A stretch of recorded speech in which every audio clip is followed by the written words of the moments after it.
Buonasera, da Sicilia 24 i titoli del nostro telegiornale. Svolta nelle indagini sulla sparatoria nel quartiere di Inesima a Catania. È in stato di fermo l'uomo che avrebbe ferito 2 persone a colpi di pistola. Il più grave è un albanese che resta ricoverato in condizioni disperate al Garibaldi. Rimane il mistero a un anno dalla scomparsa di Dauda Dian, sparito ad Acate mentre era al lavoro. Oggi il presidio dell'USB di Ragusa sotto casa dell'Ivoriano per invocare verità. Ed è scontro tra aeronautica e illegale della famiglia del capitano Fabio Altruda, che perse la vita nell'incidente del caccia precipitato lo scorso dicembre nel Trapanese. L'avvocato parla di segreto di Stato, i militari smentiscono. A Palermo l'attrazione che divide, installata tra le polemiche a Mondello, la ruota panoramica, ma c'è già una raccolta di firme per farla togliere. I Nastri d'Argento chiudono la 69esima edizione del Taormina Film Fest, premiato come miglior film La stranezza di Roberto Andò con Toni Servillo e Ficarra e Picone, riconoscimento speciale a Lucrezia Guidone per Mare Fuori.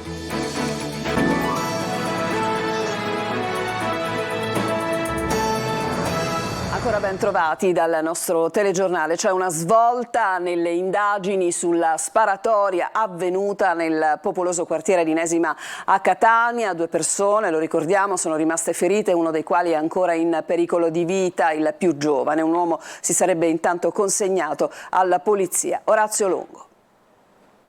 C'è uno stato di fermo, si tratta di un uomo che si è consegnato volontariamente alla polizia. Sarebbe lui che avrebbe esploso i colpi di pistola nella sparatoria avvenuta venerdì scorso nel quartiere popolare di Inesima a Catania. Il terzo uomo che gli investigatori stavano cercando sin dall'inizio delle indagini. Un cerchio che si sarebbe velocemente chiuso e che forse per questo avrebbe portato l'uomo a consegnarsi spontaneamente agli inquirenti. L'ipotesi di reato è tentato omicidio. Ora si aspetta di conoscere quale sarà la ricostruzione degli eventi attraverso sia la testimonianza dell'uomo che si è consegnato, sia di quella del 43enne italiano, salvatosi dalla sparatoria lanciandosi dal balcone del secondo piano di questo stabile in via Santo Cantone. L'uomo, colpito in modo lieve alla clavicola da un colpo di pistola, ha riportato nella caduta anche la frattura di un piede. Lotta tra la vita e la morte invece l'altro ferito, un 27enne albanese, ricoverato in condizioni disperate all'ospedale Garibaldi dopo essere stato centrato da 2 proiettili alla testa e al collo. Tra le ipotesi al vaglio degli inquirenti c'è quella che vedrebbe i 3 uomini presenti all'interno dell'appartamento, ma senza essere da soli. Altre persone potrebbero essersi ritrovate per motivi ancora tutti da chiarire. Così come sono tutte da chiarire le cause della successiva sparatoria. Sul posto è stata recuperata una pistola e sono stati ritrovati 3 bossoli. Le squadre dei Falchi hanno battuto tutta la zona, l'inchiesta è coordinata dalla PM Martina Bonfiglio.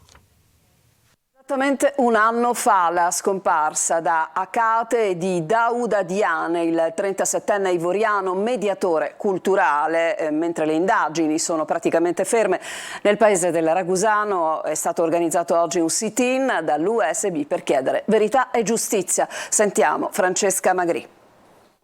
Oggi siamo qua solo per fare capire che noi ancora non abbiamo dimenticato di Dauda, anche non possiamo dimenticare mai.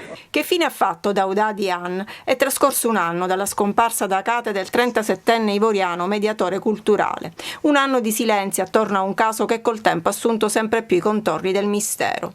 Dauda è sparito nel nulla, nel piccolo paese del Ragusano nessuno l'ha più visto, come inghiottito. Per non fare calare il silenzio e chiedere verità e giustizia, ad Acate è stato organizzato dalla USB un sit-in sotto casa di Dauda, i muri tappezzati di manifesti con la sua foto. Le indagini sono ferme, coperte da un muro di omertà. Non ci sono colpevoli, mentre i suoi familiari continuano a chiedere di lui. La storia di Dauda è quella di tanti migranti, partito qualche anno fa dal suo paese sfidando il Mediterraneo con una imbarcazione poco sicura, era arrivato in Sicilia e aveva trovato occupazione come mediatore culturale. Aveva lasciato la sua famiglia in Costa d'Avorio e lavorava per realizzare il suo sogno, portare moglie e figli in Sicilia. Così aveva deciso di arrotondare lavorando in nero come operaio in un'azienda di calcestruzzi, la SGV di Acate. Qui Dauda denuncia condizioni di lavoro proibitive proprio quel 2 luglio di un anno fa. Alle 14:30 invia 2 video a un suo connazionale nei quali parla per lo più in francese, come se ci tenesse a farsi capire da più persone possibile. Nel primo Daouda è dentro una betoniera con un martello pneumatico in mano, privo delle dovute protezioni. Nel secondo si sente la sua voce che dice: qui il lavoro è duro, qui si muore. Un'accusa chiara e forte, ed è anche l'ultima sua traccia. Un paio d'ore dopo il suo cellulare si spegne e poi il buio. Daouda nella sua stanza ha lasciato i documenti, i soldi e persino un biglietto aereo per la Costa d'Avorio, con volo prenotato il 22 luglio da Catania, un volo che Daouda non ha mai preso. Poco dopo quella data la procura di Ragusa apre contro ignoti un fascicolo per omicidio e occultamento di cadavere. Passano mesi per spiegare la sparizione di Daouda, a più riprese si fa circolare l'ipotesi di una rissa per soldi o di una rapina. Poi l'indagine fa registrare le prime iscrizioni e si torna a battere la pista su cui in paese subito si è iniziato a mormorare, e nel mirino finisce il legale rappresentante della SGV Calcestruzzo. Ma nulla più. Il mistero resta irrisolto. 365 giorni dopo tutto resta fermo, cristallizzato, e risposte non ne sono ancora arrivate. La Procura di Palermo ha disposto l'autopsia sul corpo del 31enne di Carini, investito sull'autostrada Palermo-Mazara del Vallo da un automobilista la scorsa notte. Si sta cercando di capire come mai il giovane si trovasse a piedi in autostrada nella corsia di sorpasso. L'automobilista che lo ha investito e ha chiamato i soccorsi giura di essersi trovato all'improvviso il 31enne davanti e di non avere potuto fare nulla per evitare l'impatto. Lo scontro è stato violento. Il corpo del giovane è stato trovato dai vigili del fuoco a qualche centinaio di metri di distanza. E sull'incidente aereo che costò la vita al capitano Altruda è scontro tra aeronautica militare illegale della famiglia del pilota. L'aeronautica smentisce la posizione del segreto di Stato sulla vicenda, il legale a sua volta ribatte per la seconda volta e dice smentiscono circostanze ampiamente documentate. Ce ne parla Laura Spanò. Divampa la polemica sull'incidente aereo avvenuto lo scorso 13 dicembre nei pressi del 37° stormo di Trapani Birge che costò la vita al capitano Fabio Altruda di 33 anni che si trovava a bordo di un Caccia Eurofighter mentre rientrava alla base militare. L'aeronautica con una nota ha infatti smentito quanto ieri confermato dal legale della famiglia Altruda che sulla vicenda sia stato apposto il segreto di Stato, sottolineando che tali affermazioni non corrispondono alla verità. Infatti tutta la documentazione di interesse è da tempo a disposizione dell'autorità giudiziaria competente. Anche la scatola nera è stata consegnata senza indugio alla predetta autorità giudiziaria e risulta a tutt'oggi sotto sequestro, sottolineando anche che l'aeronautica continua a prestare massima collaborazione alle autorità inquirenti al fine di far luce sull'accaduto. A dare conferma dell'opposizione del segreto di Stato da parte del governo era stato l'avvocato Fabio Sammartano che assiste i familiari del pilota deceduto. L'avvocato torna sull'argomento per controbattere. È sorprendente che la Forza Armata per la seconda volta smentisca circostanze oggettive ampiamente documentate, scrive Sammartano. Dapprima la smentita dell'impiego operativo della pattuglia aeronautica sconfessata dalle fonti a disposizione di questo difensore, ma soprattutto dal rinvenimento e distruzione di ordigni esplosivi all'interno del cratere provocato dall'impatto. Adesso la smentita della posizione del segreto di Stato, nonostante la competente autorità giudiziaria abbia notificato la comunicazione di detta circostanza, così non consentendo l'accesso agli esiti dell'accertamento sulla scatola nera del veicolo. I familiari del povero pilota deceduto, conclude Sammartano, hanno diritto e interesse più di chiunque a conoscere le vere cause del disastro aereo, non trattandosi di mero incidente. Ed è stato un tour de force della prefettura di Agrigento e della polizia per alleggerire la pressione sull'hotspot di Lampedusa, dove ieri era stata raggiunta quota 3.306 presenze. Attualmente nell'hotspot di Contrada in Briacola sono rimasti 513 ospiti. Intanto un tanker italiano per il trasporto di prodotti petroliferi ha tratto in salvo una settantina di migranti in acque maltesi nella tarda serata di ieri, dirigendosi verso il porto di Trapani. E le ONG tedesche SOS Humanity, CI e Mission Lifeline annunciano un'azione legale contro la scelta del governo italiano di assegnare alle navi umanitarie porti molto distanti dalla zona dei soccorsi. Alla Humanity One, nave di SOS Humanity che ha soccorso 199 migranti in 5 interventi, è stato difatti assegnato il porto di Ortona in provincia di Chieti a 1300 km di distanza. Da Levanzo, per difendere le coste siciliane, gli ambientalisti si sono riuniti oggi nell'isola delle Egadi per dire no a una gestione irresponsabile delle spiagge siciliane. Sentiamo Orazio Longo. Questo è il centro della contesa, l'ormai famoso solarium elioterapico in ferro costruito sugli scogli dell'isola di Levanzo nelle Egadi, in provincia di Trapani, che ha fatto scattare la protesta dei residenti che ne hanno chiesto la rimozione. Oggi la mobilitazione di massa con l'adesione di numerose associazioni regionali e locali. Sono state riscontrate contraddizioni e anomalie tra le diverse autorizzazioni e la realizzazione materiale dell'opera, avevano chiarito in una nota dal comune di Favignana. Il solarium è ancora in piedi, nonostante la diffida della soprintendenza a smontarlo e alle tante contestazioni rilevate, e quanto si legge in una nota di Legambiente Sicilia. Una vicenda intricata che lo scorso maggio aveva visto il GIP del Tribunale di Trapani disporre la revoca del sequestro della struttura in corso di realizzazione e a disposizione di una struttura alberghiera, accogliendo l'opposizione proposta dall'avvocato dell'impresa di costruzione. Ma non ci stanno gli ambientalisti che oggi si sono ritrovati a Levanzo. Possiamo costruire tantissime strutture alberghiere, ma se uno non è in grado di poter fare il bagno a mare, questa è pura follia. Uno può fare tantissime migliaia di strutture alberghiere, ma si faranno sempre il bagno in piscina, perché questo sta succedendo. Un modello, una visione delle nostre coste, del nostro mare, dell'attenzione al nostro mare e alle coste diverso, e noi, come dire, non ci fermeremo qui, perché abbiamo bisogno che la questione del demanio marittimo, la questione dell'attenzione alle coste trovi una sua giusta definizione. Quella di Levanzo è solo la punta dell'iceberg di un problema coste molto più ampio. Una vicenda che, dicono da Legambiente, deve farci riflettere sulla grave situazione generale delle coste siciliane.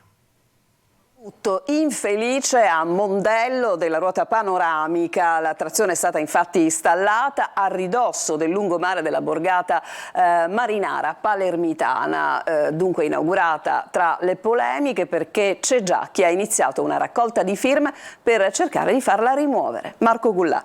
Mondello ha una nuova attrazione turistica, è stata inaugurata infatti la ruota panoramica di 32 metri installata sul lungomare della borgata marinara palermitana. La struttura rappresenta il più grande impianto di questo tipo montato a Palermo e provincia. Spiaggia, mare, dall'alto, è uno spettacolo. La ruota permetterà di ammirare il golfo di Mondello dall'alto anche nelle ore serali, visto che sarà dotata di un sistema di illuminazione autonomo. Questa è una ruota che è stata fabbricata in Italia, a Bergantino, da un'azienda che si chiama Technical Park, leader italiana e fra le 5 aziende migliori in Europa per queste attrazioni. La decisione è stata presa in comune accordo con l'amministrazione. Questo è un posto magico, un posto bellissimo, dove anche per noi è un posto che c'è molto flusso, e quindi siamo contenti di essere qui a Mondello e ringraziamo l'amministrazione. Non sono però mancate le polemiche. Per molti la ruota di Mondello rappresenta un pezzo anni 80, assolutamente non idonea alla location. Un'associazione dal nome Salvare Mondello ha anche lanciato una raccolta firme per smontare l'attrazione. C'è però chi ha gradito il primo giro sulla ruota. Le novità sono sempre positive perché arricchiscono sempre il territorio di eventi. Io sono uno che organizza eventi, quindi capisco cosa significa, cosa è il lavoro che c'è dietro per organizzare una cosa del genere, e poi arricchisce la nostra località balneare, e poi chi sale su, insomma, gode del panorama fantastico del mare, gode della gente che si vede, che cammina, che gioisce.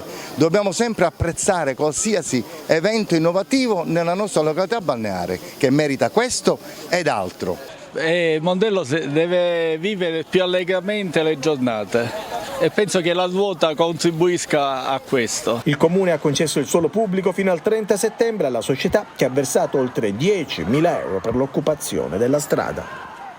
Cateno De Luca, in qualità di sindaco di Taormina, continua a farsi sentire. Dopo il primo scontro con la regione e nei giorni scorsi anche la chiusura del Palacongressi, adesso l'attenzione è concentrata sui grandi eventi al Teatro Antico. Francesco Triolo. I temi sul tavolo sono tanti. Cateno De Luca, non appena eletto sindaco di Taormina, ha lanciato segnali chiari su quello che dovrà essere il futuro della perla nel panorama siciliano ed internazionale, non solo del turismo estivo ma anche per gli eventi, ed i segnali sono arrivati immediatamente. Nei giorni scorsi la fondazione Tao Art è stata di fatto sfrattata dal Palazzo dei Congressi. Semplicemente abbiamo notificato un provvedimento che già avevamo verbalmente reso noto, cioè della impossibilità di fare nuove manifestazioni, perché abbiamo iniziato le attività di carotaggio per la verifica della vulnerabilità sismica e quindi ottenere finalmente anche l'agibilità.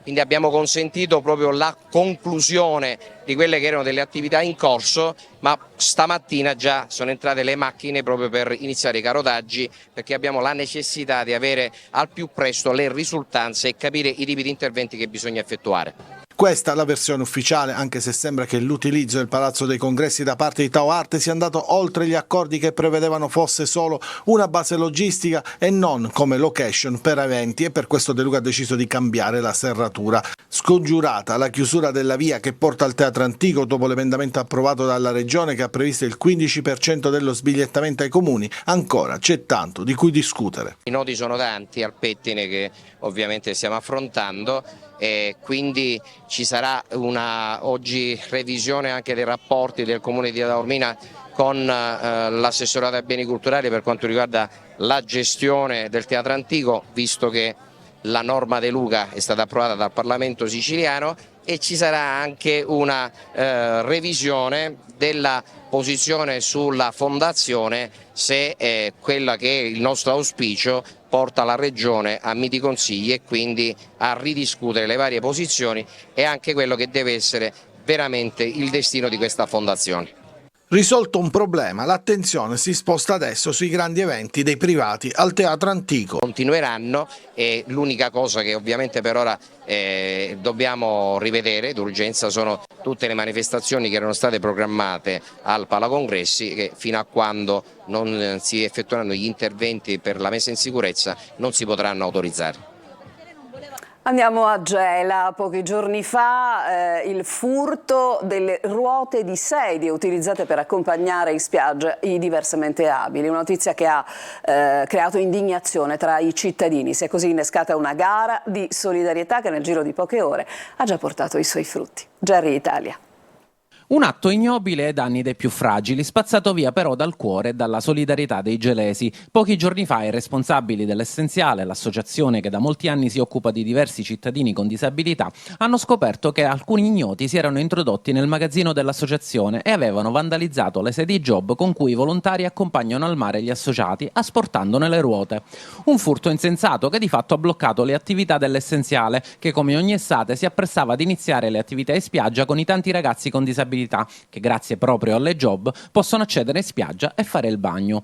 Un furto di poche centinaia di euro, ma che crea un danno enorme all'associazione, come sottolinea il presidente Lino Cagnes. Hanno portato via le 4 ruote, magari non rendendosi conto del danno che stavano procurando, perché poi alla fine il valore commerciale di che relativo a me è relativo, di che il discorso è che per noi sono essenziali, perché non avendo queste ruote non puoi utilizzare poi le job, che sono quelle carrozzine che ti permettono di poter accedere al mare. Dopo la pubblicazione del post di denuncia sulla pagina dell'associazione, però, si è attivata immediatamente una gara di solidarietà che nel giro di poche ore ha già portato i suoi frutti. Abbiamo ricevuto una donazione, un bonifico che va a coprire la spesa delle ruote, che si aggira intorno alle 600 euro.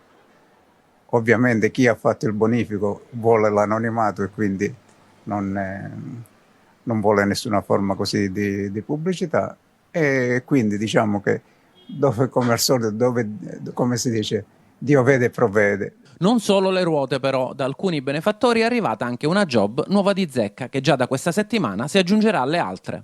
Spero solo che, e mi auguro, soprattutto così per una crescita sociale di quello che è la nostra realtà gelese, che coloro i quali responsabili di questa cosa si siano resi conto, e sono convinto che chi l'ha fatto non l'abbia fatto con cognizione di causa, si rendano conto, diciamo, di ciò, del danno che avrebbero potuto procurare, e se un domani vogliono magari si possono presentare alla struttura e eventualmente fare volontariato. Adesso ci fermiamo, una pausa, tra poco.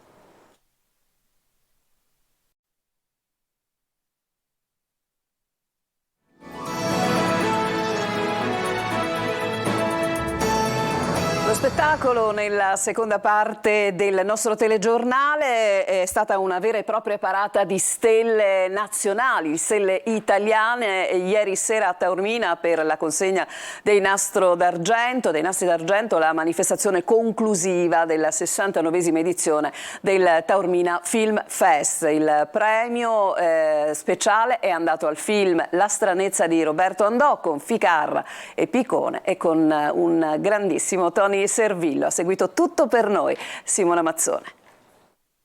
Non ho nessuno scopo e sono felice. No, senza pausa. Non ho nessuno scopo e sono felice. Scopo e sono felice. Ah sì, scopo e fottete.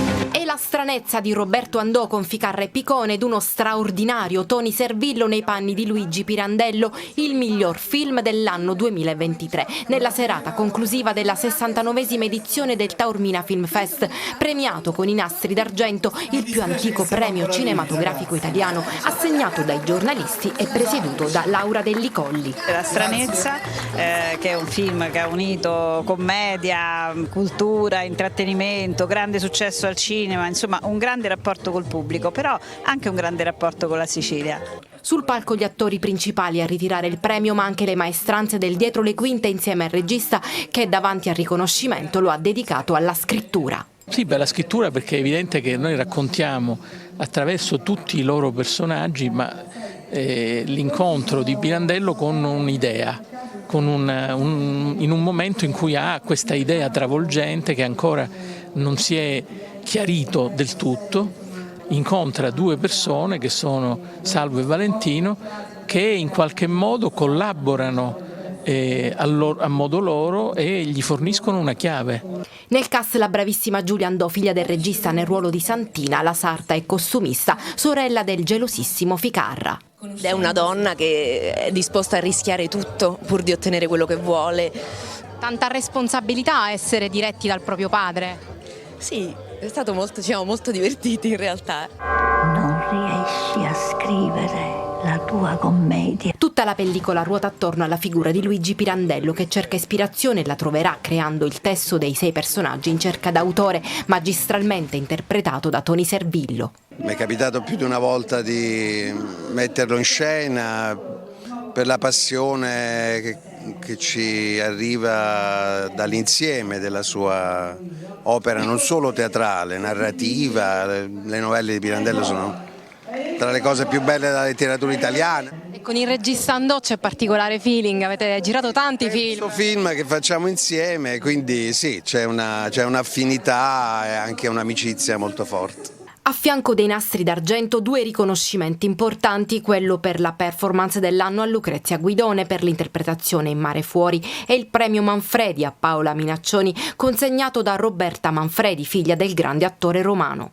Lei incarna il premio Nino Manfredi, lei è proprio la manifestazione vivente del premio Nino Manfredi, perché lei sa fare tutto, lei sa passare dai ruoli drammatici ai ruoli di commedia, lei ha un'anima, ha un'umanità che trasferisce, che la cosa sono 2 ingredienti imprescindibili se vuoi arrivare al pubblico. Mio padre aveva l'anima e aveva un'umanità che tutti riconoscevano. Li avete visti, insomma, ieri a Taormina, Ficarra e Picone, peraltro premiati con il nastro d'argento, il secondo ricevuto sul palco del Teatro Antico, e adesso però sentiamoli ai nostri microfoni, intervistati sempre da Simona Mazzone.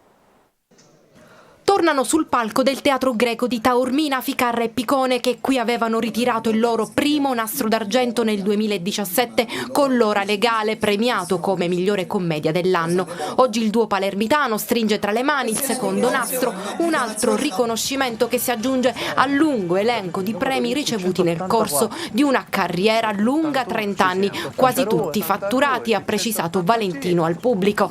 La stranezza è il film dell'anno 2023 e loro interpretano 2 becchini ma anche attori dilettanti che stanno provando un nuovo spettacolo che poi ispirerà la fantasia di Luigi Pirandello, autore della tecnica del teatro nel teatro. Siamo contenti perché insomma i premi fanno sempre piacere. Uno ciascuno. Uno ciascuno, quello del Questa volta hanno avuto il buon gusto di darcene uno ciascuno. Infatti. Non sono costretto a fottermi il suo. Ma questo premio arriva nei 30 anni della vostra carriera insieme? Com'è vivere insieme? All'inizio vivevamo veramente insieme, poi per fortuna adesso viviamo anche in case separatamente. E poi la gente che mi ferma dice: ma dov'è Ficarra? Ecco, non lo so sempre dov'è Ficarra e credo che cerco di non farglielo sapere. Nella stranezza interpretano Bastiano e Nofrio alle prese con uno spettacolo teatrale e le mille difficoltà nell'organizzare la scena e istruire gli attori dilettanti osservati da un silenzioso spettatore che è Luigi Pirandello. Poi l'ambiguo finale a sorpresa. Bastiano e Nofrio esistono o no? Questa è una cosa che non ve lo possiamo dire, dovete rimanere col dubbio, in attesa della Stranezza 2, poi c'è la Stranezza contro il Corsaro Nero e la Stranezza alla riscossa. Ficarra e Picconi all'attivo 15 film, interpreti, registi e sceneggiatori, protagonisti di numerosi programmi televisivi, dal Seven Show che li lanciò come Chiamata Urbana Urgente fino a Zelig e Striscia la Notizia. Reduci dal successo della serie Incastrati, oggi sono impegnati su un nuovo set, al momento top secret, per una pellicola girata in buona parte a Catania dal titolo Santo Cielo e diretta da Francesco Amato. Ci fermiamo ancora e poi ci occuperemo del Palermo che sta agendo in questo momento sul mercato.